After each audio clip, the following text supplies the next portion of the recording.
Picture में आप क्या देख रहे हैं? Peasants women being gathered to work in the large collective farms. बड़े कलेक्टिव फार्म में पीजेंट वुमेन वर्क करने को तैयार खड़ी हुई थी। तो आगे देखेंगे what followed by Stalin's collectivisation programme. तो स्टालिन के कलेक्टिवाइजेशन प्रोग्राम को किसने फॉलो किया? From 1929 the party forced all peasant to cultivate the collective farms. तो पार्टी ने सभी पीजेंट्स को फोर्स किया कि वो एक कलेक्टिव फार्म में खेती करेंगे। The bulk of land and implements were transferred to the ownership.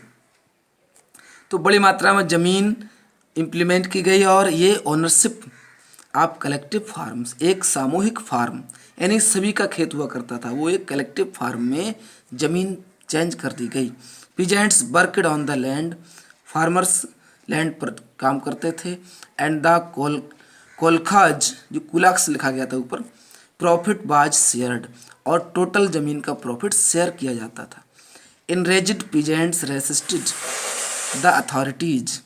कुछ एंग्री पीजेंट्स ने इस अथॉरिटीज का विरोध किया। And destroyed their livestock, और अपने एनिमल्स, लाइव स्टॉक में वो जानवर होते हैं जो पालतू होते हैं, डिस्ट्रॉयड देयर लाइव स्टॉक्स, उनके जानवरों को डिस्ट्रॉय किया। Between 1929 and 31 the number of cattle fail by 1/3। तो इन 3 ईयर्स के दौरान कैटल्स की संख्या 1/3 हो गई थी। दोज हु रेसिस्टेड कलेक्टिवाइजेशन वर, जो कलेक्टिवाइजेशन के विरोधी थे, सेवरली पनिश्ड, उन्हें पनिश किया जाता था, यानी कि जमीन की चकबंदी के विरोधी हुआ करते थे, उन्हें पनिश किया गया। Many were deported and exiled, बहुतों को डिपोर्ट किया गया और उन्हें बाहर कर दिया गया था। डिपोर्ट का मतलब देश से निकाल दिया जाना। एग्जाइल्ड का मतलब क्या होता है? Live away from one's own country. As they resisted collectivisation, peasants argued that they were not rich. जैसे उन्होंने कलेक्टिवाइजेशन पर जोर दिया, फार्मर्स ने इस बात पर बहस की कि हम बहुत धनी नहीं हैं। And they were not against socialism, और हम सोशलिज्म के विरोधी भी नहीं थे। They merely did not want to work in collective farms, फिर भी वो कलेक्टिव फार्म में काम नहीं करना चाहते थे। बहुत सारे इसके रीजंस थे। Stalin's government allowed some independent cultivation, Stalin की गवर्नमेंट ने कुछ इंडिपेंडेंट कल्टीवेशन की परमिशन भी दे दी। But treated such cultivators unsympathetically, तो ऐसे किसानों से वो सिंपैथेटिक बिहेवियर नहीं करते थे। तो कुछ फार्मर्स ने अपनी ज़मीनें अलग भी ले रखी थी और बाकी अदर्स कलेक्टिव फार्म में खेती किया करते थे।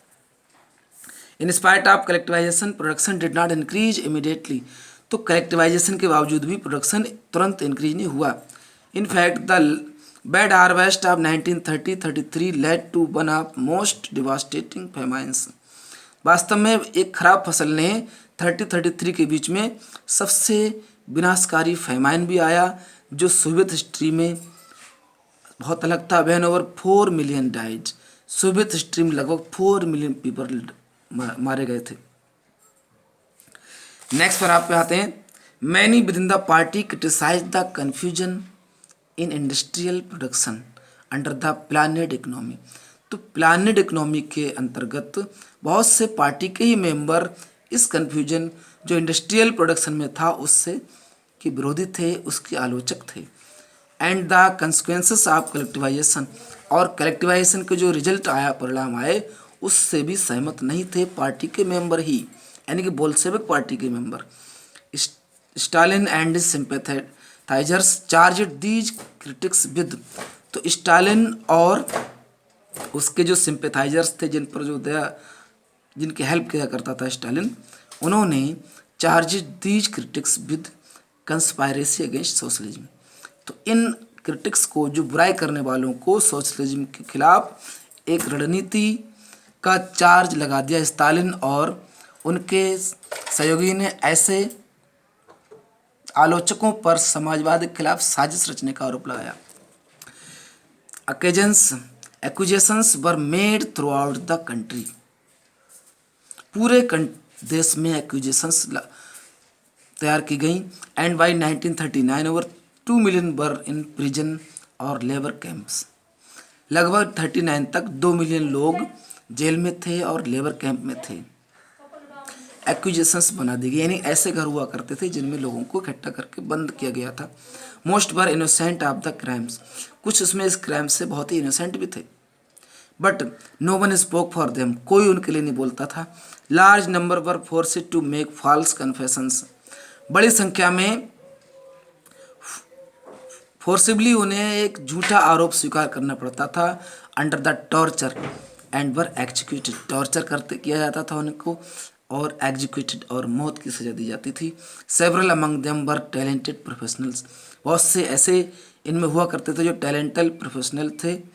तो मतलब ये था कि स्टालिन की नीतियों का जो विरोध करने वाले लोग थे उन्हें वो मार दिया करता था।